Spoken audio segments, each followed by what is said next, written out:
জীবন, এই জীবনের সত্য কি? জন্ম, যেখান থেকে জীবন আরম্ভ হয়, নাকি সমাপ্তি? মৃত্যু, যেখানে জীবন শেষ হয়ে যায়। জীবনের সত্য এটা নয়, সবকিছু এটা নয়। ভালো করে ভেবে দেখলে কিছুই যায় আসে না যে আপনার জন্ম কোথায় হয়েছে, কিভাবে হয়েছে।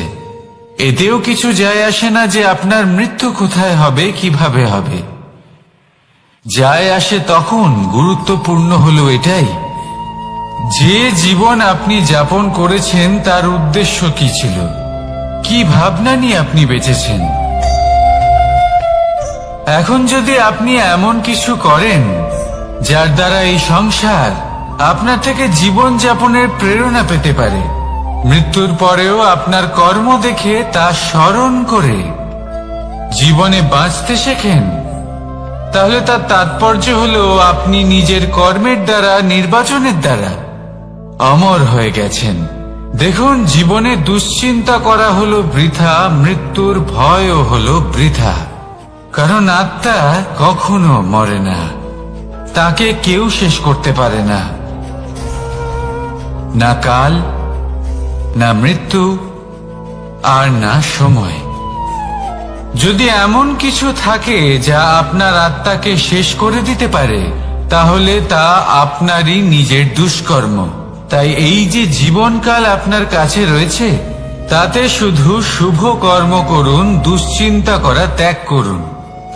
এমন কর্ম করুন যা দেখে সংসার উচিত পথে চলে আসবে, শুভ কর্ম করবে। যদি আপনার মৃত্যুর পরে সংসার আপনাকে স্মরণ করে শিক্ষা লাভ করে, উচিত পথে চলে, প্রেরিত হয়, তাহলে আপনিও অমর হয়ে যাবেন। আসুন আমার সাথে ভালোবেসে বলুন, রাধা রাধা। কথায় আছে, যা কিছু অন্তর থেকে নিঃসৃত হয় তা অশুভ হয় না। অশুভ হলো সেই বোধ, সেই ইচ্ছে যা অন্তর থেকে নিঃসৃত হলেও কখনোই বিবেকের দ্বারা পরখ করা হয় না। এমনই একটা অনুভূতি হলো ক্রোধ। এই ক্রোধ আপনার বিবেকই হরণ করে নেয়, আপনার করুণা হরণ করে নেয়। আপনি ভাবনা চিন্তা করার যোগ্যতাই হারিয়ে ফেলেন। এবার যদি আপনি সংসারকে নিয়ন্ত্রণ করতে চান, ভবিষ্যতের ওপর নিয়ন্ত্রণ রাখতে চান, বর্তমানের ওপর নিয়ন্ত্রণ রাখতে চান, তাহলে প্রথমে নিজের ক্রোধের ওপর নিয়ন্ত্রণ করা শিখতে হবে। কারণ এই ক্রোধ আপনার বন্ধু নয়, এ আপনার শক্তি নয়, এ হলো আপনার দুর্বলতা। আর এটা শত্রুর শক্তি বাড়িয়ে তোলে, আর শেষ পর্যন্ত ক্ষতি আপনারই হয়। তাই এই ক্রোধকে নিজের নিয়ন্ত্রণে রাখুন। অশুভ মন্তব্য আপনা থেকেই অসফল হয়ে যাবে। আসুন আমার সাথে ভালোবেসে বলুন, রাধা রাধা।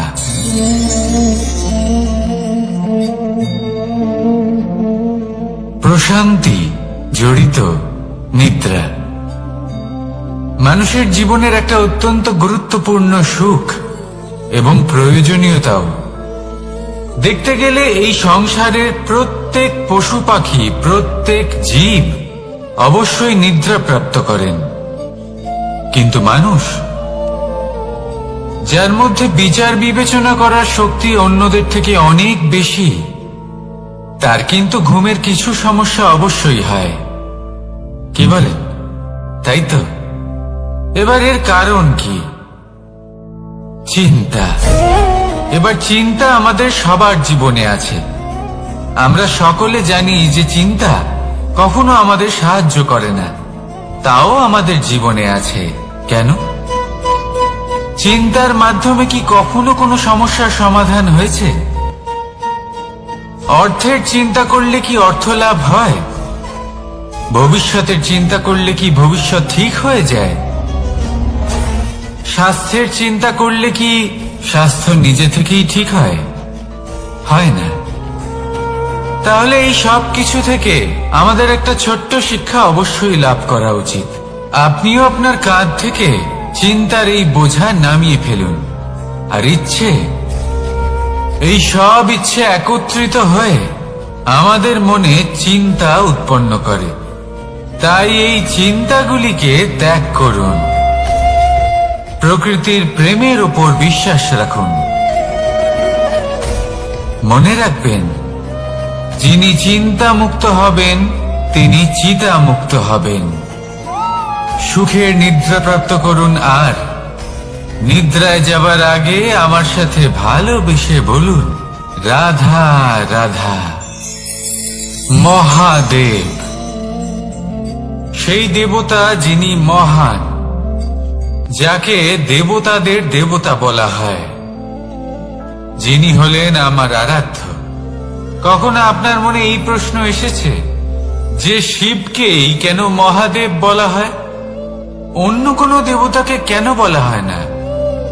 সেই কারণ মহাদেবের মধ্যে, ওনার মধ্যে এমন এক বিশেষ গুণ রয়েছে যা অন্য কারণ নেই। তা হলো নিঃস্বার্থ হয়ে মানুষের সেবা করা। যদি প্রয়োজন পড়ে, যদি সৃষ্টির পথে বিনাশের কালো মেঘ ছেয়ে থাকে, তখন নিজের প্রাণের চিন্তা না করে হলাহল পান করার জন্য প্রস্তুত থাকেন মহাদেব। আর এই অদ্বিতীয় ত্যাগের জন্যই শিবকে মহাদেব বলে ডাকা হয়। এবার যদি কোনো মানুষও নিঃস্বার্থ ভাবনার দ্বারা নিজেকে অর্পণ করে দেয় এই জগতের কল্যাণের জন্য, মানুষের সেবার জন্য, তাহলে তিনিও মহাপুরুষ, মহামানব হতে পারেন। যদি কেউ অভুক্ত থাকেন, তাহলে নিজের থালা থেকে অর্ধেক খাবার তাকে দিয়ে দিন। যদি কেউ অসুস্থ হন, তাহলে তাকে সেবা করার, চিকিৎসা করার চেষ্টা করুন। এই জীবন শুধু নিজের জন্য নয়, অন্যদের প্রতি, সমস্ত সংসারের প্রতি উৎসর্গ করুন। যদি এইসব মানুষ শিখে যান, তাহলে তিনি মহাদেবের পথে অগ্রসর হতে পারেন। যদি মানুষ নিঃস্বার্থ ভাবনার দ্বারা এই সংসারের সেবা করতে শিখে যান, তাহলে তিনি নিশ্চিত রূপে মহামানব অবশ্যই হতে পারবেন। আসুন আমার সাথে ভালোবেসে বলুন, রাধা রাধা। স্বর্ণ, হীরে, মুক্ত, মানিক, এই সব কিছুকে আগে পাথর বলা হতো। তাহলে এমন কি হলো যে এদের রত্ন বলা হয়? আর রত্ন তা বাস্তবে আসলে কি? এটা হলো সেই পাথর যাকে আগে আগুনের তাপ সহ্য করতে হয়েছে, পরখ করা হয়েছে, যাচাই করা হয়েছে, এদের কাটার চেষ্টা করা হয়েছে, কিন্তু তারা কখনোই নষ্ট হয়নি, বরং তারা আরো উদ্ভাসিত হয়েছে, আরো উজ্জ্বল হয়েছে, এই সংসারে আরো প্রকাশ ছড়িয়ে দিয়েছে। সেই জন্য এরা হলো এত অমূল্য, সেই জন্য এরা হলো বহুমূল্য, সেই জন্য এদের রত্ন বলা হয়। এবার মানুষের কাছেও এই নির্বাচনের অধিকার রয়েছে যে আমরা শুধু পাথর হয়ে থাকব নাকি রত্ন হয়ে থাকব। কিভাবে? আমাদের জীবনেও অনেক সমস্যা রয়েছে, বাধা আছে, বিপত্তি আছে। আমরা সেই বাধার তাপে উত্তপ্ত হই, এই সমস্যা আমাদের কাটার চেষ্টা করে। অনেক মানুষ বিভিন্ন পরিস্থিতি আমাদের ভাঙার চেষ্টা করে, কিন্তু আমাদের নষ্ট হলে চলবে না। যেভাবে এই রত্ন সমস্যার সম্মুখীন হয়ে পাথর থেকে রত্ন হয়েছে, সেইভাবেই আমাদেরও আমাদের সমস্যার সম্মুখীন হয়ে রত্ন হয়ে উঠতে হবে। এই সংসারে প্রকাশের স্রোত হয়ে উঠতে হবে। তাহলে এটাই করুন, আর আমার সাথে ভালোবেসে বলুন, রাধা রাধা। সংসারে সব থেকে বড় শক্তি আসলে কি? কেউ বলবেন শারীরিক শক্তি, কেউ বলবেন অস্ত্রের শক্তি, কেউ বলবেন জ্ঞানের শক্তি। ঠিক আছে, কিন্তু যদি আমি বলি সংসারের সব থেকে বড় শক্তি হলো শক্তি কোনো এক তথ্যের, আগে হ্যাঁ, তথ্য। এই তথ্য নিজেই কিন্তু খুব শক্তিশালী, অত্যন্ত শক্তিশালী অস্ত্র হলো এই তথ্য। আর সত্যি বলতে অনুচিত তথ্যের থেকে অনেক বেশি ঘাতক হলো অসম্পূর্ণ তথ্য। যেরকম আজ শাম্ব রুক্মির সাথে করেছে, ওকে অসম্পূর্ণ তথ্য দিয়েছে, তার ফলে বিনাশ হলো। যদি এইভাবেই আপনার কাছেও কোনো অসম্পূর্ণ তথ্য আসে, আর যদি আপনি তা পরখ না করে দেখেন, যাচাই না করে দেখেন, আর নিজের কর্ম করেন, তাহলে উত্থানের বদলে আপনি পতনের সম্মুখীন হবেন। বিকাশের বদলে আপনার বিনাশ হয়ে যাবে। মনে রাখবেন একটা অত্যন্ত গুরুত্বপূর্ণ কথা, সঠিক তথ্য পাওয়া সঠিক তথ্য দেওয়ার থেকে অনেক বেশি গুরুত্বপূর্ণ। আশা করি এই কথা আপনি বুঝেছেন। জীবনে যখনই কোনো তথ্য আপনি পাবেন, সেই বিষয়ে ভেবে দেখুন, পরখ করে দেখুন, যাচাই করুন, তারপর নিজের কর্ম করুন। আর আমার সাথে ভালোবেসে বলুন, রাধা রাধা। ধর্ম এবং প্রেম, এই দুই হলো একই মুদ্রার দুই পিঠ। যদি এদের মধ্যে কোনোটা নষ্ট হয়ে যায়, তাহলে দ্বিতীয়টাও থাকে না। কখনো ভেবেছেন এমন কেন হয়? তার জন্য আগে আপনাকে বুঝতে হবে যে ধর্ম আসলে কি। ধর্ম সেটাই যা এই সংসারের প্রত্যেক মানুষকে একে অপরের সাথে সুখ এবং শান্তিতে থাকতে প্রেরণা যোগায়। এই প্রেরণার আধার হলো প্রেম। প্রেম সেটাই যা আপনার মধ্যে অন্য কারোর প্রতি করুণাবোধ জাগিয়ে তোলে, সম্মান জাগিয়ে তোলে। এবার যদি প্রেম চলে যায়, তাহলে সবার আগে বিনাশ হবে সম্মান আর করুণাবোধের। এবার যেখানে না প্রেম রয়েছে, না সম্মান রয়েছে, না করুণা রয়েছে, সেখানে ধর্ম কিভাবে বাস করবে? অশুভ ইচ্ছে জাগ্রত হয়ে ওঠে, ক্রোধ জাগ্রত হয়ে ওঠে, অহংকার জাগ্রত হয়ে ওঠে, আর তারপর আরম্ভ হয় অধর্মের। তাই যা যা ভাবনা আপনার অন্তরে প্রবেশ করছে, করতে দিন, কিন্তু যাই হোক না কেন, এই প্রেমকে নিজের থেকে দূরে যেতে দেবেন না। এই প্রেমকে চিরকাল নিজের কাছে রাখুন, নিজের হৃদয়। আর এই প্রেম ভাব নিয়ে বলুন, রাধা রাধা। মানুষের জীবনে উন্নতি লাভ করার জন্য তিনটি স্তম্ভের প্রয়োজন হয়।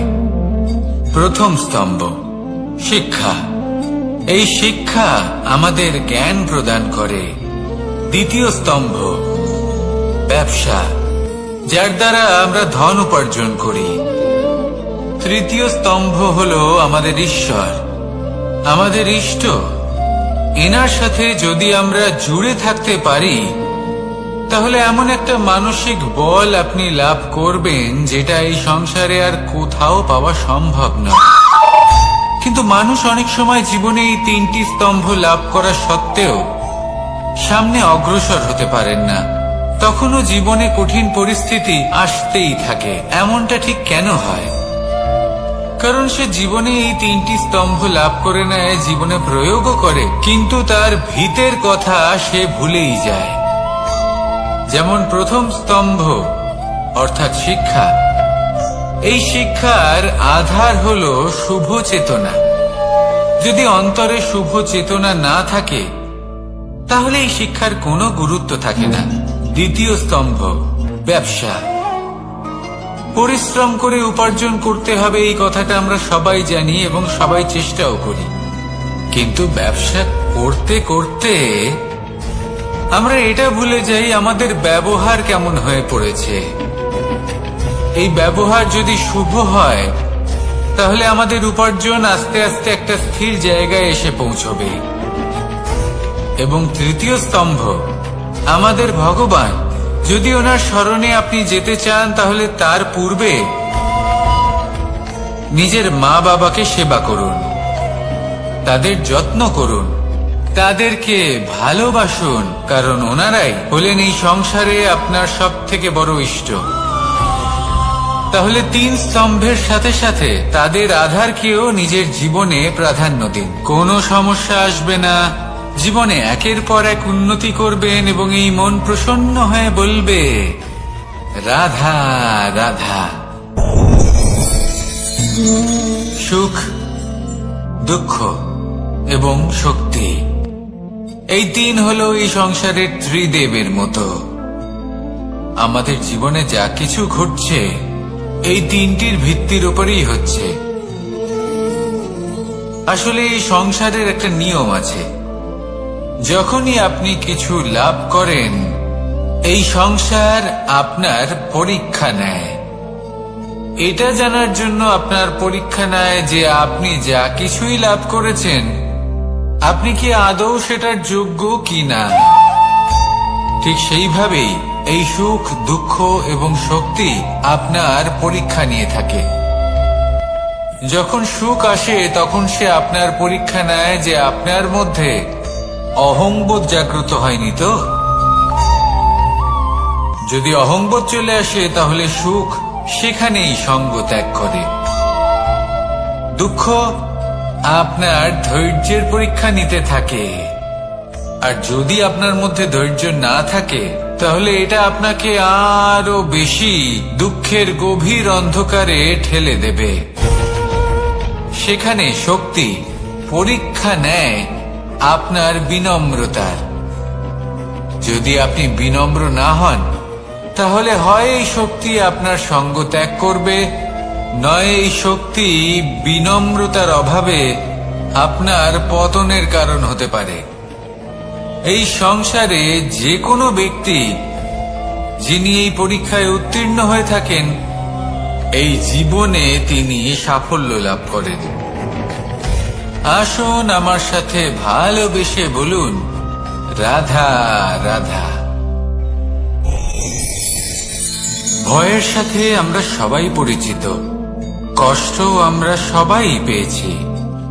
কখনো কখনো আমরা অসুস্থ হয়ে পড়ি, আর এমন সময় হলে মাতার মমতা, কখনো বাবার স্নেহ, কখনো বন্ধুদের পাশে থাকার অনুভূতি আমাদের রোগ নিরাময়ে সাহায্য করে। কখনো যদি আমরা নিরাশ হয়ে পড়ি, তখন যদি আমাদের কোনো আপনজন আমাদের দুটো ভালো কথা বলে তখন আমাদের মনোবল বেড়ে যায়। ঠিক তেমন সংসারের এই রঙ্গমঞ্চে যদি আপনি পীড়িত অনুভব করেন,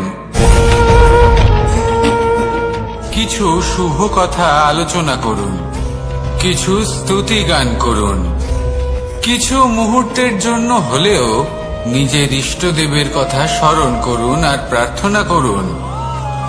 সাহস বাড়বে, শক্তিও বৃদ্ধি পাবে এবং সামনে এগিয়ে চলার পথও দেখতে পাবেন। তখন এই মন প্রসন্ন হয়ে বলবে রাধা রাধা। এই সংসারে কখনো কোনো ব্যক্তিকে তার বাইরের পোশাক দেখে বিচার করার চেষ্টা করবেন না, এটা খুব বড় ভুল করবেন। যেমন আমরা জীবনে অনেক সময় এমন করি, ধরুন কোথাও একটা গাছ দেখলাম, খুব বিশাল আকারের একটা গাছ, যেটা মাটির থেকে অনেক উঁচুতে পৌঁছে গেছে, যার বিশাল শাখা আছে। সেগুলো দেখে আমরা ভাবি যে এই গাছে হয়তো কত সুস্বাদু ফল আছে, আমরা সেই গাছের পরিচর্যা করতে থাকি। আবার অন্যদিকে হলো একটি তৃণ, যেটা মাটি থেকে কিছুটা উঁচুতে পৌঁছেছে, কিন্তু সেই তৃণর নিচে, মাটির নিচে অত্যন্ত সুস্বাদু ফল বা সবজি জন্ম নেয়, যা আমাদের স্বাস্থ্যের পক্ষে অত্যন্ত উপকারী। সেই জন্য কখনো আবরণ দেখে কাউকে বিচার করতে চেষ্টা করবেন না। তার বদলে এটা বোঝার চেষ্টা করুন যে আপনার সামনে যে ব্যক্তি আছে বা বস্তু আছে তার বিশেষত্ব কি। যদি এই বিশেষত্ব বোঝার ক্ষমতা আপনি অর্জন করেন, যদি এই শিল্প আপনি নিজের ভেতরে জাগ্রত করেন, তাহলে এই সংসারে বিশেষত্ব কি সেটা আপনি জানতে পারবেন। আর এই সমস্ত খেলা দৃষ্টি থেকে নয়, দৃষ্টিভঙ্গি থেকে জন্ম নেয়। দৃষ্টিভঙ্গি সবসময় শুভ রাখুন আর আমার সাথে ভালোবেসে বলুন রাধা রাধা। যখন আমরা কোনো বনে প্রবেশ করি তখন এই সবুজ ঘাস দেখে, এই কোমল ঘাস দেখে আমাদের মন প্রফুল্ল হয়ে ওঠে। ভিন্ন ভিন্ন প্রজাতির ফুল, ভিন্ন ভিন্ন রঙের ফুল দেখে এই মন আনন্দে ভরে ওঠে। এখানে শিশুরা আনন্দ লাভ করে, বড়রা ভোজন গ্রহণ করেন, কথাবার্তা বলেন, হাঁটাহাঁটি করে বেড়ান। এবার ভেবে দেখুন, যখন এই উপবনের নির্মাণ হয়েছিল সেই সময় যদি এই মাটিকে সঠিকভাবে খনন না করা হতো, যদি তাতে সঠিকভাবে বীজ রোপণ না করা হতো, যদি কোনো সংঘর্ষ না হতো, পরিশ্রম না করা হতো, যদি চলতে চলতে পায়ে কাঁটা না বিঁধে যেত, তাহলে এই সুন্দর বন দেখে আমরা কি এই আনন্দ লাভ করতে পারতাম? কখনোই নয়। ধরুন কোনো নদীর তটে সুন্দর একটি বন আছে, সেই বনের আনন্দ লাভ করতে গেলে আপনাকে সেই নদী পার করতেই হবে। যদি সুখের নদীর কাছে পৌঁছতে চান তাহলে তটে যে কাঁটা রয়েছে সেগুলোর সাথে সংঘর্ষ করতেই হবে। এই সংসারে যদি আপনি সুখ লাভ করতে চান তাহলে সুখ লাভের এই যাত্রা শুরু করতে হবে সংঘর্ষ দ্বারা। তাহলে সংঘর্ষকে স্বাগত জানান, এর পেছনেই সুখ রয়েছে যা আপনার জন্য অপেক্ষা করছে। এবার হাসুন আর আমার সাথে ভালোবেসে বলুন রাধা রাধা। সংসারে আমাদের জীবনের সবথেকে বড় দোষ কি আপনি জানেন? কেউ বলবেন লোভ, কেউ বলবেন লালসা, কেউ বলবেন অসত্য। দেখুন, দুঃখের মূল কারণ হল পরিশ্রম না করা। কিছু মানুষ ভাবেন যে আমি জীবনে কোনো পরিশ্রম করব না, অথচ আমি সবকিছু প্রাপ্ত করতে চাই। আর এমন এক কারণের জন্যই দূতের মতো খেলা আমাদের জীবনে প্রবেশ করার সুযোগ পায়। দূত, এই দূত আসলে কি? দূত অর্থাৎ কোনো পরিশ্রম ছাড়াই অন্য কেউ পরিশ্রম করে যা অর্জন করেছেন, যে সুখ সুবিধা অর্জন করেছেন, তা নিজের জন্য শুধুমাত্র একটা খেলার মাধ্যমে নিজের করে নেবার ইচ্ছে। আর এই ইচ্ছে অত্যন্ত বিনাশকারী হতে পারে। এই ইচ্ছে যদি আপনার বিবেক, আপনার মন, আপনার চেতনা, আপনার ভাবনা প্রবাহিত করে ফেলে, তারপরে আপনি চেষ্টা করতে শুরু করে দেবেন, আর সেইখান থেকেই আপনার পতন শুরু হবে। এই চেষ্টা করবেন যে অন্য কারোর জীবনের সমস্ত ধন, তার সমস্ত জীবন সম্পূর্ণভাবে নিজের করে নেওয়ার। কারণ প্রথমে আশা জাগ্রত হয়, আর এই আশা হতাশায় পরিণত হতে সময় লাগে। এই হতাশা কুণ্ঠায় পরিণত হতে সময় লাগে না, কুণ্ঠা লোভে পরিণত হতে সময় লাগে না, আর এই লোভ প্রতিশোধ স্পৃহাতে পরিণত হতে সময় লাগে না। আর যখন এই সব কিছু হয় আপনি দুষ্ট হয়ে যান। আর সবাই জানেন যে প্রত্যেক দুষ্ট ব্যক্তির পতন হলো অবশ্যম্ভাবী। তাই নিজেকে দূতের থেকে দূরে রাখুন আর পরিশ্রমকে নিজের কাছে টেনে নিন। জীবনে আপনার যা যা স্বপ্ন রয়েছে, যা আপনি করতে চান, শুধুই পরিশ্রম দ্বারা অর্জন করুন। তাহলে তাই করুন আর আমার সাথে ভালোবেসে বলুন রাধা রাধা। জীবনে কিছু শেখা অত্যন্ত গুরুত্বপূর্ণ। এবার কি কি শিখতে হবে সেই সব শেখানোর জন্য অনেক শিক্ষক রয়েছেন, কিন্তু কি শিখবেন না আর কি করবেন না এটা আমাদের নিজের অভিজ্ঞতা দিয়ে শিখতে হয়। কিন্তু তার মানে এটা নয় যে যদি আপনাকে শিখতে হয় যে আগুনের তাপ কতটা, আপনাকে আগুনের মধ্যে হাত দিতে হবে না।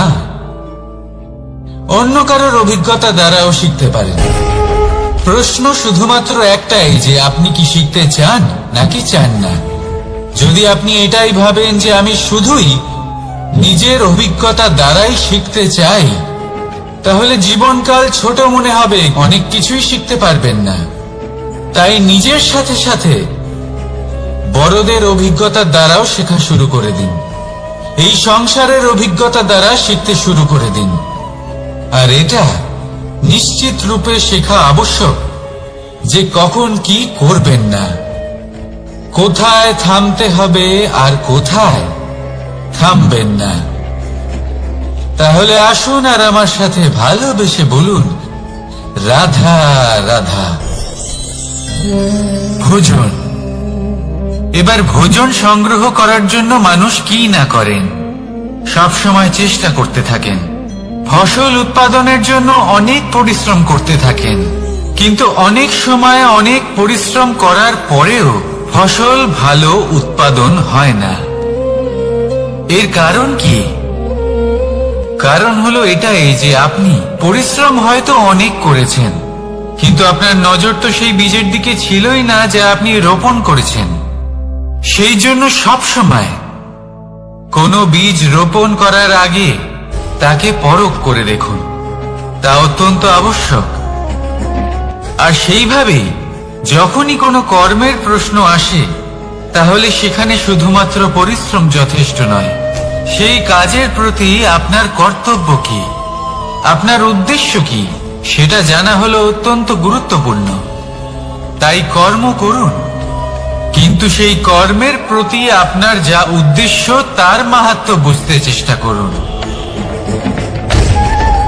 তাহলে আসুন আমার সাথে ভালোবেসে বলুন, রাধা রাধা। আপনার চিন্তা করে এমন ভাবে দান করবেন যাতে সামনের ব্যক্তি স্বাধীন হতে পারে, পরাধীন নয়। আসুন আমার সাথে ভালোবেসে বলুন, রাধা রাধা করতে শিখুন। পাণ্ডবরা বন থেকে এসেছিলেন। ওনাদের কাছে না কোনো ধন ছিল, না কোনো সম্পদ, না বিদ্যা। নিজের পরিশ্রমের দ্বারা ওনারা বিদ্যা অর্জন করেছিলেন, আর তার দ্বারাই সম্পদ অর্জন করলেন আর ধন অর্জন করলেন। এই পাণ্ডব ছিলেন অত্যন্ত কুশল এবং শক্তিশালী। যুধিষ্ঠির নিজের পরিশ্রম দ্বারা এমন জ্ঞান অর্জন করেছিলেন যে এই সংসার ওনাকে ধর্মরাজ যুধিষ্ঠির অভিহিত করেছিল। দেখতে গেলে পাণ্ডবদের কাছে সবকিছুই ছিল, কিন্তু যখন বিষয় এলো আরো ধন লাভ করার, তখন যুধিষ্ঠির, যিনি পাণ্ডবদের মধ্যে জ্যেষ্ঠ, তিনি সকল পাণ্ডবদের সাথে দ্রুত ক্রীড়ায় অংশগ্রহণ করে ফেললেন। এর ফলে না শুধু ধনলক্ষ্মী, ধর্মলক্ষ্মী, বিবেক লক্ষ্মী কেউ হারালেন, আর শুধু তাই নয়, নিজের গৃহলক্ষ্মী দ্রৌপদীকেও হারিয়ে ফেললেন। এর কারণ কি? ভুলে গেলেন খুব সহজ একটা কথা, এই সংসারে সম্মান এবং সাফল্য দুটোই পরিশ্রমের দ্বারা লাভ করতে হয়। কিন্তু দ্রুত ক্রীড়ার এই খেলা আমাদের ভাগ্যের উপর নির্ভরশীল। এই সংসারে দুটি পথ রয়েছে।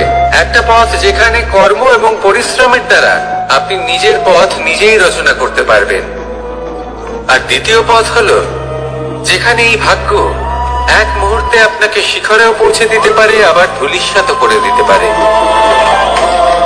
আপনি কোন পথ বাছবেন সেই চয়ন আপনারই। আসুন আর আমার সাথে ভালোবেসে বলুন, রাধা রাধা।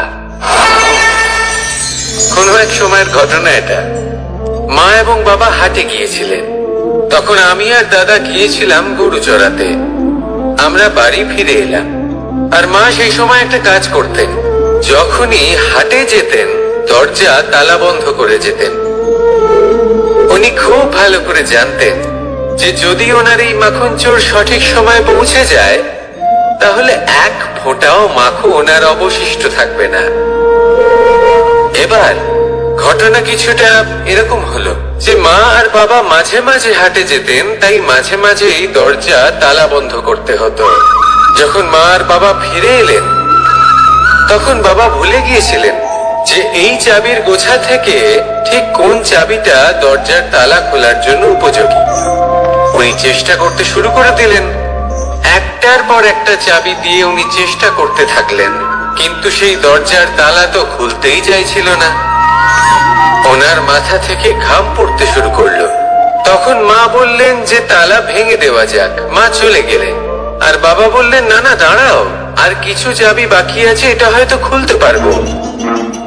মা হাতুড়ি নিয়ে চলে এলেন সেই তালা ভাঙার জন্য। আর তখনই বাবা শেষ চাবিটা প্রয়োগ করলেন আর দরজার তালা খুলে গেল। যদি উনি চেষ্টা না করতেন তাহলে এই তালাটাও ভেঙে যেত আর চাবিটাও নষ্ট হয়ে যেত, ঠিক কিনা? এবার এই ঘটনাটা আমি দেখেছিলাম, আর আমার মনে হলো যে কখনো কখনো এই চাবির গোছার মধ্যে থেকে শেষ চাবিটাও কিন্তু জীবনের দরজা খুলে দিতে পারে। সেজন্য আপনি যদি জীবনে সাফল্য লাভ করতে চেষ্টা করেন, নিজের লক্ষ্যে পৌঁছতে চান, তাহলে হার মানবেন না। হয়তো দেখবেন আপনার পরবর্তী প্রচেষ্টা বা এই অন্তিম প্রচেষ্টা আপনাকে সাফল্যের পথে নিয়ে গেল। তাই নিরন্তর প্রচেষ্টা করতে থাকুন, জীবনে সাফল্য লাভ করুন। যজ্ঞের আগুনকে শুভ বলে মনে করা হয়, আর সেখানেই চিতার আগুনকে অশুভ মনে করা হয়। এমনটা কেন হয়? এখানে বিষয়টা হলো লক্ষ্য, বিচার এবং সঙ্গের। যখন আমরা যজ্ঞ করি তখন আমাদের লক্ষ্য কি হয়? পরিবেশকে আরো পবিত্র করে তোলা, ইতিবাচক করে তোলা। আমাদের লক্ষ্য শুভ হয়। তারপরে আসে বিচার। এই পরিস্থিতিতে সেই বিচার হলো অগ্নি। স্ফুলিঙ্গ থেকে তীব্র আকার ধারণ করে সমস্ত কাঠকে পুড়িয়ে দেয় এবং সুগন্ধ ছড়িয়ে দেয়। অর্থাৎ যদি আপনার লক্ষ্য শুভ হয় তাহলে তার নিজেই শুভ বিচারধারাকে আমন্ত্রণ জানায়। এই শুভ বিচার তখনই আসবে যখন আপনার সংকল্প শুভ হবে। অন্যদিকে হলো চিতার আগুন। এর লক্ষ্য কি? একটা দেহকে পরধামে পৌঁছে দেওয়া। সবার শেষে সবকিছু আপনার উপরে নির্ভরশীল যে আপনি কোনটা চয়ন করতে চান। আপনার লক্ষ্য যদি শুভ হয় তাহলে আপনার বিচার এবং সঙ্গতি আর তার পরিণাম সবই শুভ হবে। আসুন আর আমার সাথে ভালোবেসে বলুন, রাধা রাধা।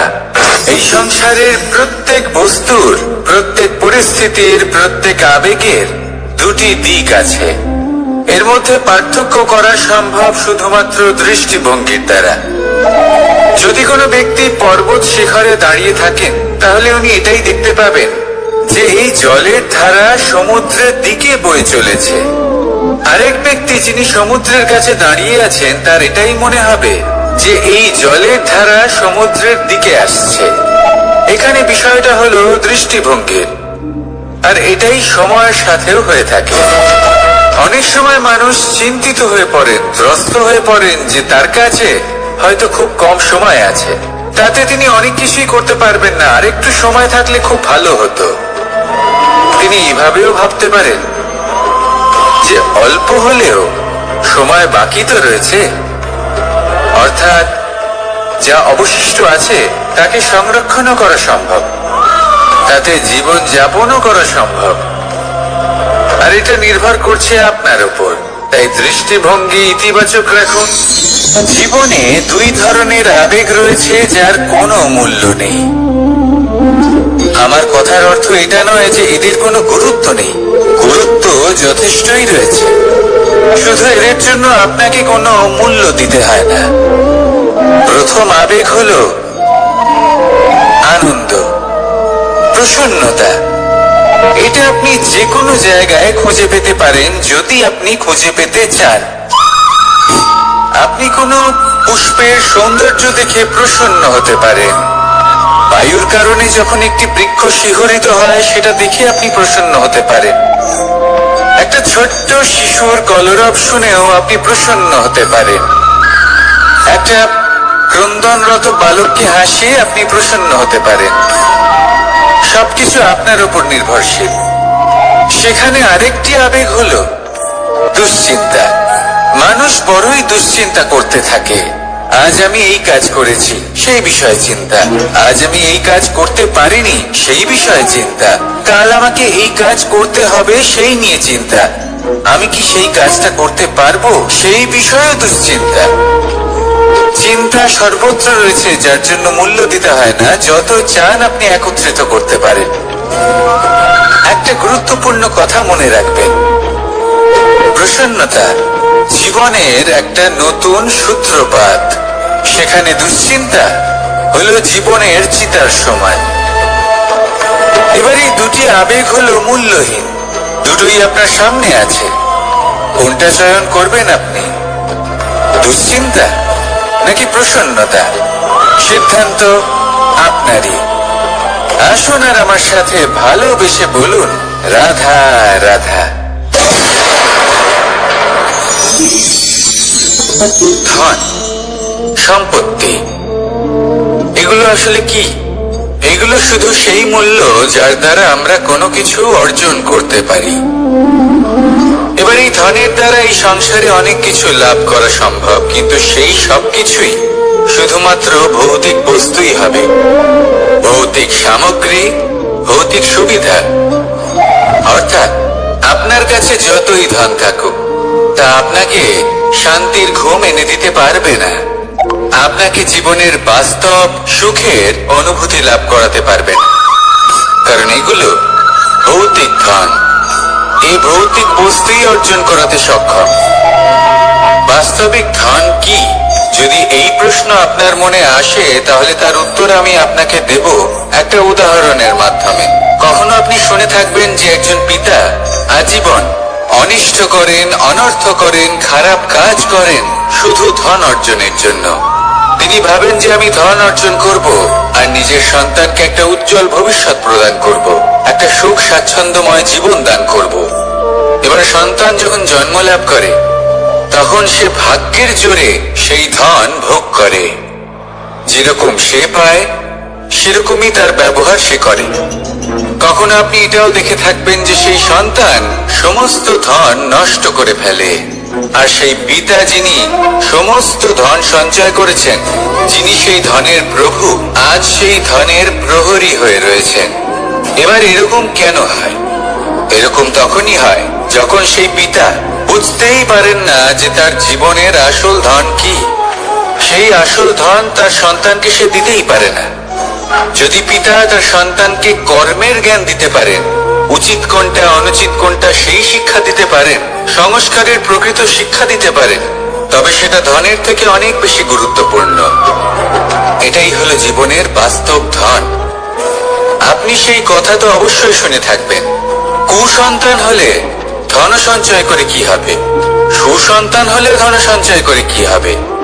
সন্তান যদি কুপুত্র হয় তাহলে সব নষ্ট করে ফেলবে, আর সন্তান যদি সুপুত্র হয় তাহলে ধন থাকুক না থাকুক, সে নিজেই কর্মের পথে অগ্রসর হয়ে ধন অর্জন করবে আর নিজের জন্য এক উজ্জ্বল ভবিষ্যৎ করে তুলবে। তাই সন্তানকে সম্পদ দেওয়ার আগে কর্মের জ্ঞান দান করুন, সুশিক্ষা দিন, কারণ এটাই হলো জীবনের প্রকৃত ধন। আসুন আর আমার সাথে ভালোবেসে বলুন, রাধা রাধা। একবার একটা শেয়াল বনে বিচরণ করছিল। ও একটা ছোট্ট শাবক দেখতে পেল। ও ভাবলো, আজ একেই আমি খাবার হিসেবে গ্রহণ করব।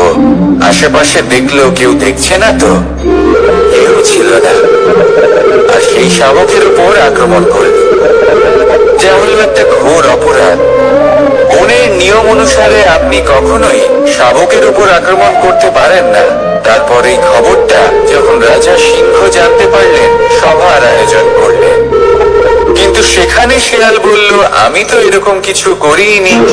কিন্তু যদি আপনি এরকম বলেন, কোনো প্রমাণ দিন, এর কোনো সাক্ষী আছে?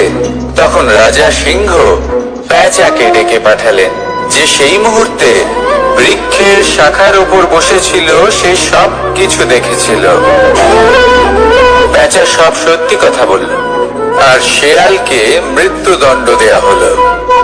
এবার এই কাহিনী আমি আপনাকে কেন শোনালাম? কারণ মানুষও কখনো কখনো এরকম কর্ম করেন যা শিয়াল করেছে। এটা ভাবেন কেউ দেখছে না যখন আমি অনুচিত কর্ম করতেই পারি, কিন্তু না, আপনি যাই করুন না কেন কেউ না কেউ অবশ্যই তা দেখছে। কোনো ব্যক্তি না হলেও কোনো প্রাণী, না হলে কোনো যক্ষ বা দেব বা প্রেত। যদি এনারা কেউ না দেখেন, তাহলে ধরিত্রী মাতা দেখেন যেখানে দাঁড়িয়ে আপনি সেই কর্ম করছেন, তাই না? তাই একটা কথা সবসময় মনে রাখবেন, কে দেখছেন কে দেখছেন না সেই বিষয়ে ভাবা ছেড়ে দিন। এটা খুব সহজ কথা। আপনি যদি উচিত কর্ম করেন উচিত ফল পাবেন, যদি অনুচিত কর্ম করেন তাহলে আপনি অনুচিত ফল অবশ্যই পাবেন। সেই জন্য উচিত পথে চলতে থাকুন, উচিত কর্ম করতে থাকুন, আর আমার সাথে ভালোবেসে বলুন রাধা রাধা।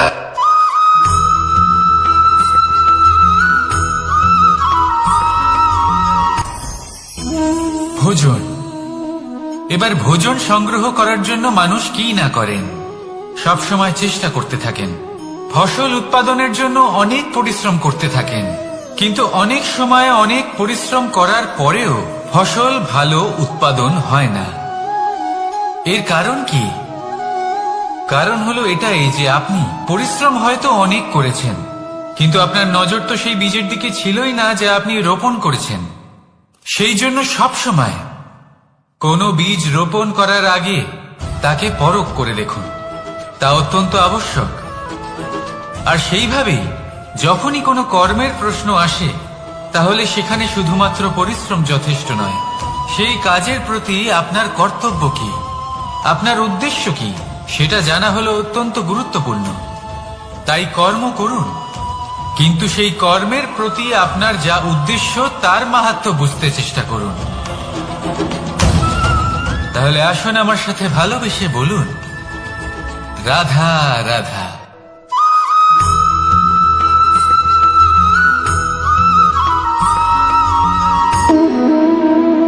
সম্পর্ক হলো আমাদের জীবনের একটি আধার। কিছু সম্পর্ক এমন যা আমরা জন্মসূত্রে লাভ করি, যেমন পরিবার, মা বাবা। কিছু সম্পর্ক আছে যা আমরা জীবনে অর্জন করে থাকি, তা সে প্রেমের হোক, স্নেহের হোক বা বন্ধুত্বের। এই সকল সম্পর্ক লাভ করার বা গড়ে তোলার 5টি ধাপ রয়েছে। প্রথম ধাপ, কোনো ব্যক্তির সাথে আলাপ হওয়া, তার সাথে কথা বলা বা তাকে দেখা। দ্বিতীয় ধাপ, সে ব্যক্তিকে আমাদের ভালো লাগা। তৃতীয় ধাপ, আমাদের এটা চাইতে শুরু করা যে জীবনে এই ব্যক্তি যেন আমাদের বন্ধু হন, আমাদের জীবনে থাকেন, বা আমাদের কাউকে ভালোবেসে ফেলা। আর এটা আমাদের ভাবা বা চাওয়া যে সেই ব্যক্তি যেন আজীবন আমার সাথে থাকেন, আমার জীবনে আমার সাথী হয়ে। চতুর্থ ধাপ, লাভ করা। এবার এই ধাপটি অনেক মানুষের পক্ষেই খুবই সরল হয়, বড়ই সরল ভাবে নিজেদের সঙ্গীকে লাভ করে থাকে। কিছু মানুষের জন্য এই ধাপ অত্যন্ত কঠিন হয়ে থাকে। অনেক প্রতিকূল পরিস্থিতির উপর জয়লাভ করে তারা সঙ্গীকে লাভ করেন, কিন্তু লাভ অবশ্যই করেন। এরপরে আসে পঞ্চম, অন্তিম এবং সব থেকে গুরুত্বপূর্ণ ধাপ। সেটা হলো সেই সম্পর্ক পালন করা। এটা হলো এমন এক বিষয় যা প্রত্যেক মানুষের শেখা উচিত। যদি ব্যক্তি নিজের জীবনে সম্পর্ক রক্ষা করতে শিখে যান, তবে প্রত্যেক সম্পর্ক তার জীবনকে স্বর্গ করে তুলবে। আসুন আর আমার সাথে ভালোবেসে বলুন রাধা রাধা।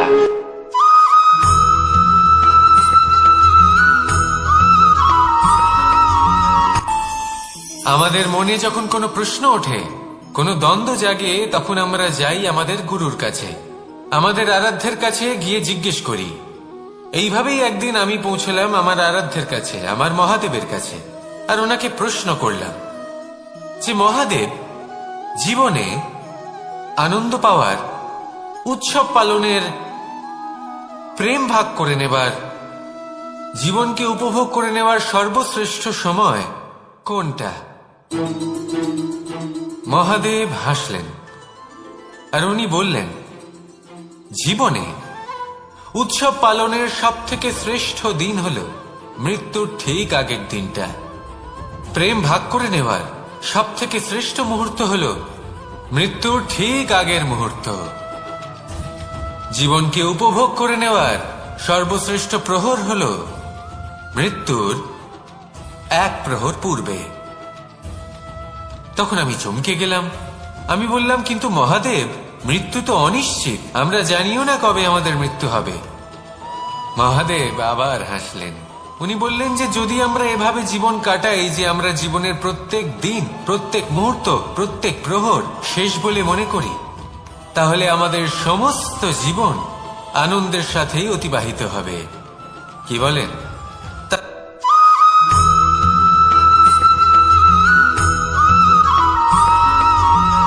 এই সংসারে কোনো বস্তু হোক বা ব্যক্তি হোক, তার একার গুরুত্ব কিন্তু খুব বেশি নয়। একটা উদাহরণ হিসেবে বৃষ্টির ফোঁটাকে ভেবে দেখুন।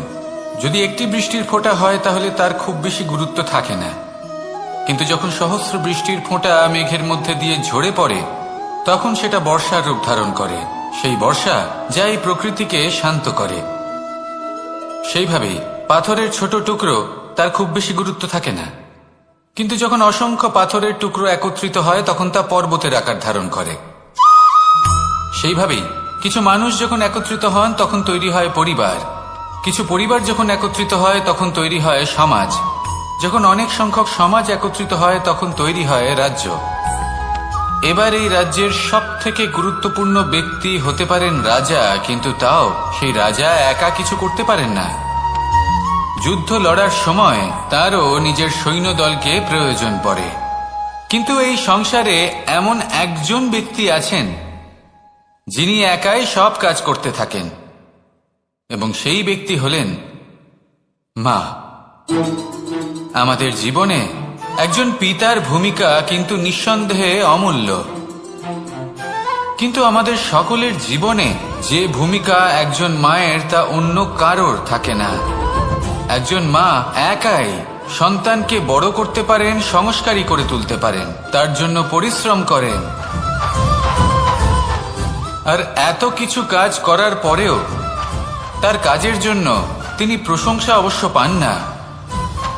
উল্টে যদি সেই সন্তান অনুচিত পথে চালিত হয়, অনুচিত কর্ম করে, তখন সেই মাকেই অপবাদের পাত্র হয়ে উঠতে হয়।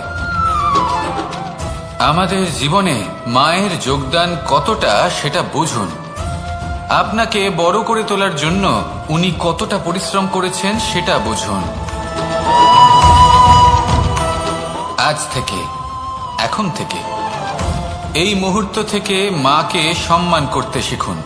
যখন সময় পাবেন, যখন সুযোগ হবে, তখন তার প্রশংসা করুন, ওনারও ভালো লাগবে। আর মায়ের এই মমতার জন্য, তার এই ভূমিকার জন্য আসুন সবাই মিলে আমরা তাকে প্রণাম করি, আর সকলে মিলে ভালোবেসে বলি, রাধা রাধা।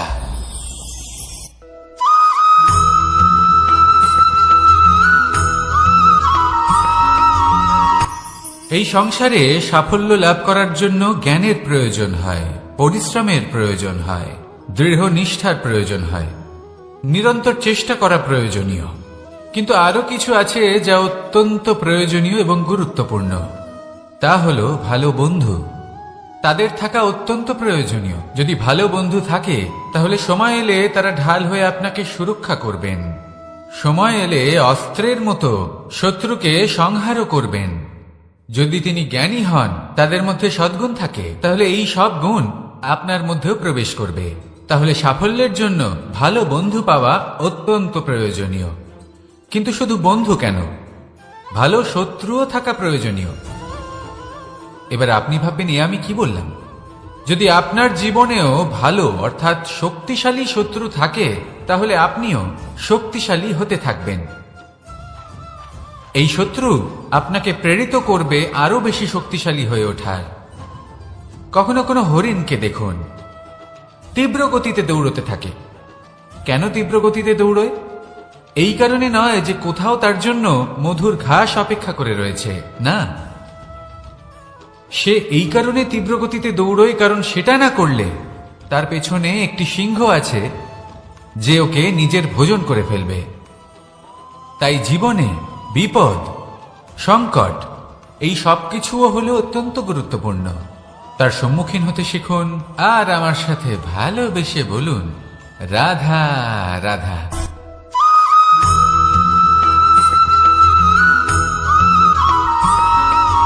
কথায় আছে, প্রত্যেক পুত্র তার পিতার প্রতিচ্ছবি হয়, আর সমস্ত প্রতিচ্ছবি চায় যেন সে তার অস্তিত্ব প্রাপ্ত করতে পারে।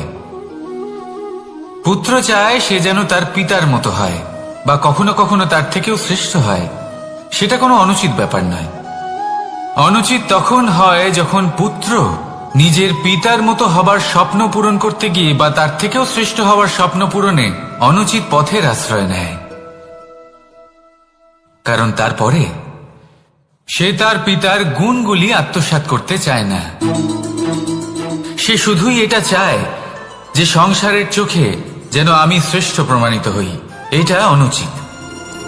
সংসারে এমন অনেক মানুষ আছেন যারা এই কারণে শ্রেষ্ঠ হবার চেষ্টা করেন যাতে তার পরিবারের তার পিতার সম্মান বৃদ্ধি পায়। এমনও মানুষ থাকেন, আর এটাই হলো পার্থক্য উদ্দেশ্যের। মনে রাখবেন, যদি আপনার উদ্দেশ্য শুভ হয় তাহলে পথও শুভ হবে, যদি আপনার উদ্দেশ্য অশুভ হয় তাহলে পথও অশুভ হবে। তাহলে নিজের পিতার মতো হবার চেষ্টা অবশ্যই করুন, তার থেকেও শ্রেষ্ঠ হওয়ার চেষ্টা অবশ্যই করুন, কিন্তু মনে রাখবেন আপনার সংকল্প আর আপনার উদ্দেশ্য এই দুই শুভ হওয়া উচিত। তাহলে আসুন আর আমার সাথে ভালোবেসে বলুন, রাধা রাধা।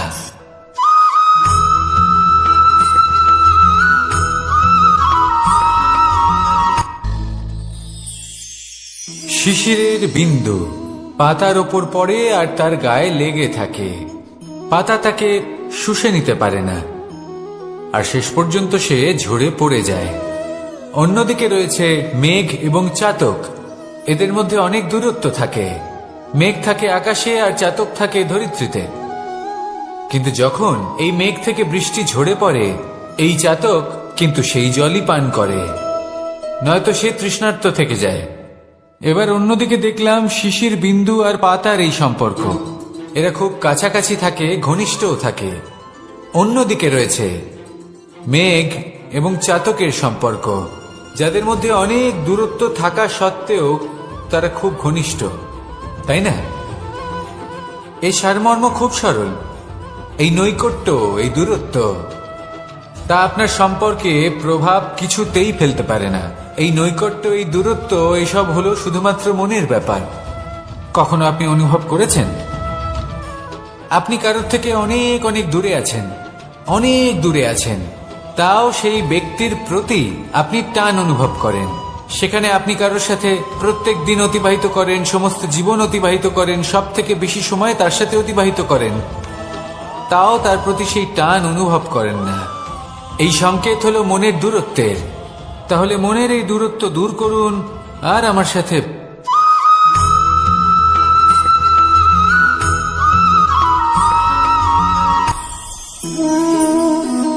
শক্তি এক অত্যন্ত বিচিত্র বস্তু, বা বলতে পারেন অনুভূতি। পিতা সবসময় চান যেন তিনি তার শক্তি পুত্রকে। আসুন আপনাকে সহজে বোঝাই। যদি আপনি সুপাত্র হন আর আপনাকে শক্তি দেওয়া হয়, তাহলে আপনি সেই শক্তির গুরুত্ব বুঝবেন, কোথায় সেই শক্তি প্রয়োগ করা উচিত সেটা বুঝবেন। আর এটা যেহেতু অর্জন করা শক্তি হবে, সেই শক্তির অপব্যবহার হবে না। কিন্তু যদি এই আপনি কুপাত্র হন আর যদি আপনাকে এই শক্তি দেওয়া হয়, তাহলে কি হবে?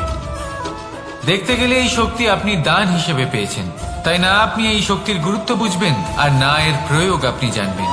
তার অপব্যবহার হওয়া সুনিশ্চিত। তাই যদি আপনি কোনো শক্তি অর্জন করতে চান, তাহলে আগে তার যোগ্য হয়ে উঠুন। পুত্র নয়, পাত্র হয়ে উঠুন। আর আমার সাথে ভালোবেসে বলুন, রাধা রাধা।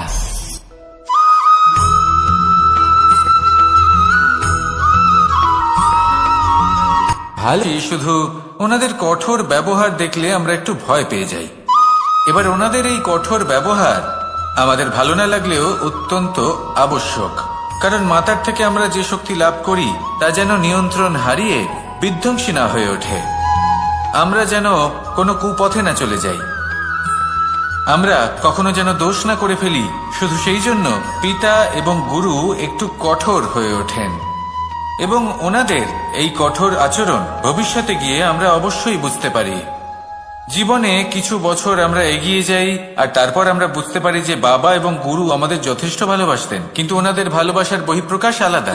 প্রয়োজনীয় হলো এটা দেখার, এটা বোঝার যে শুরু থেকে আমাদের প্রতি ওনাদের আচরণ কেমন ছিল। ওনাদের কঠোর হওয়ার পেছনে ওনাদের ভালোবাসাটা বোঝার চেষ্টা করুন, ওনাদের চিন্তাটা বোঝার চেষ্টা করুন, ওনাদের পথপ্রদর্শনের আড়ালে আপনার ভবিষ্যতের জন্য যে পরিকল্পনা ওনারা করেছেন সেটা বোঝার চেষ্টা করুন। তখন আপনারা বুঝতে পারবেন ওনাদের ভালোবাসাকে। আপনার মনের মধ্যে আপনা থেকেই ওনাদের প্রতি সম্মান জেগে উঠবে। নিজের পিতা এবং নিজের গুরু এই দুজনের প্রতি কৃতজ্ঞতা প্রকাশ করুন আর আমার সাথে ভালোবেসে বলুন, রাধা রাধা।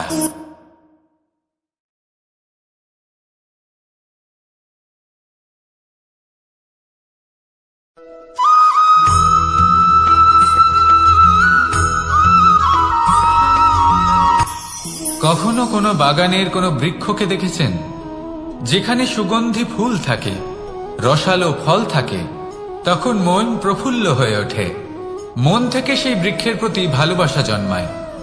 কিন্তু যিনি বাগানের মালিক, শুধুমাত্র তিনিই জানেন যে কিভাবে এই বৃক্ষকে আগলে রাখতে হয়, কিভাবে তার পরিচর্যা করলে এতে সুন্দর সুগন্ধি ফুল হবে, রসালো ফল হবে।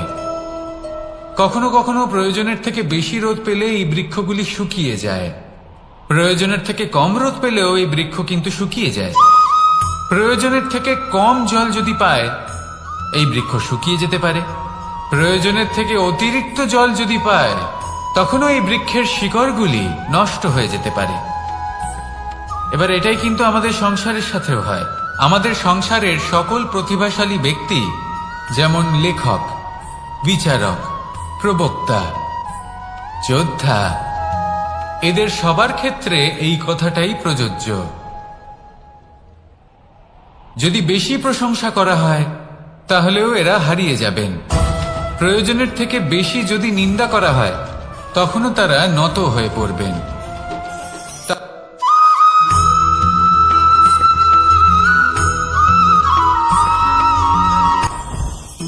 জীবনে কিছু শেখা অত্যন্ত গুরুত্বপূর্ণ।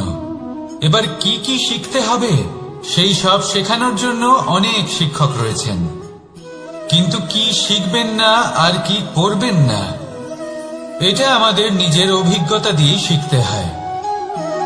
কিন্তু তার মানে এটা নয় যে যদি আপনাকে শিখতে হয় যে আগুনের তাপ কতটা, আপনাকে আগুনের মধ্যে হাত দিতে হবে। না, অন্য কারোর অভিজ্ঞতা দ্বারাও শিখতে পারেন। প্রশ্ন শুধুমাত্র একটাই যে আপনি কি শিখতে চান নাকি চান না। যদি আপনি এটাই ভাবেন যে আমি শুধুই নিজের অভিজ্ঞতা দ্বারাই শিখতে চাই, তাহলে জীবনকাল ছোট মনে হবে, অনেক কিছুই শিখতে পারবেন না। তাই নিজের সাথে সাথে বড়দের অভিজ্ঞতা দ্বারাও শেখা শুরু করে দিন, এই সংসারের অভিজ্ঞতা দ্বারা শিখতে শুরু করে দিন। আর এটা নিশ্চিত রূপে শেখা আবশ্যক যে কখন কি করবেন না, কোথায় থামতে হবে আর কোথায় থামবেন না। তাহলে আসুন আর আমার সাথে ভালোবেসে বলুন, রাধা রাধা।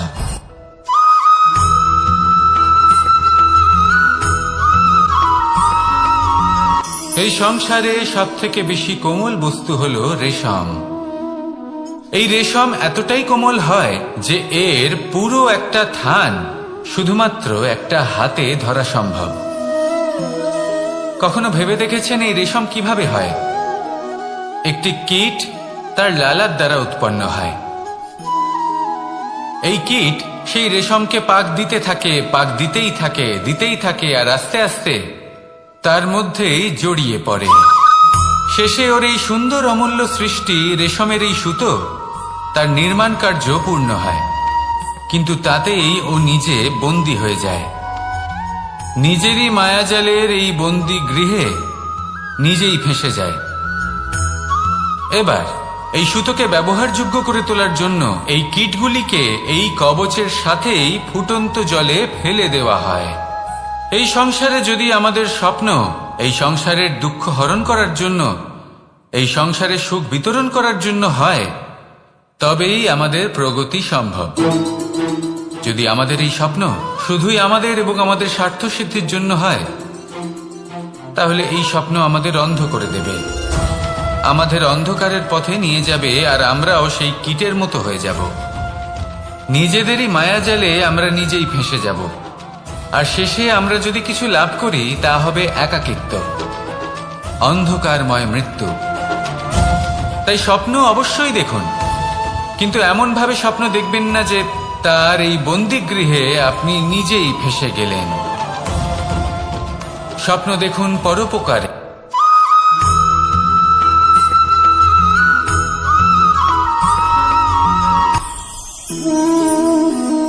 শক্তি এক অত্যন্ত বিচিত্র বস্তু, বা বলতে পারেন অনুভূতি।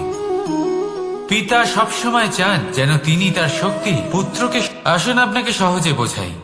যদি আপনি সুপাত্র হন আর আপনাকে শক্তি দেওয়া হয়, তাহলে আপনি সেই শক্তির গুরুত্ব বুঝবেন, কোথায় সেই শক্তি প্রয়োগ করা উচিত সেটা বুঝবেন। আর এটা যেহেতু অর্জন করা শক্তি হবে, সেই শক্তির অপব্যবহার হবে না। কিন্তু যদি এই আপনি কুপাত্র হন আর যদি আপনাকে এই শক্তি দেওয়া হয়, তাহলে কি হবে? দেখতে গেলে এই শক্তি আপনি দান হিসেবে পেয়েছেন, তাই না আপনি এই শক্তির গুরুত্ব বুঝবেন, আর না এর প্রয়োগ আপনি জানবেন। তার অপব্যবহার হওয়া সুনিশ্চিত। তাই যদি আপনি কোনো শক্তি অর্জন করতে চান, তাহলে আগে তার যোগ্য হয়ে উঠুন, পুত্র নয় পাত্র হয়ে উঠুন। আর আমার সাথে ভালোবেসে বলুন, রাধা রাধা।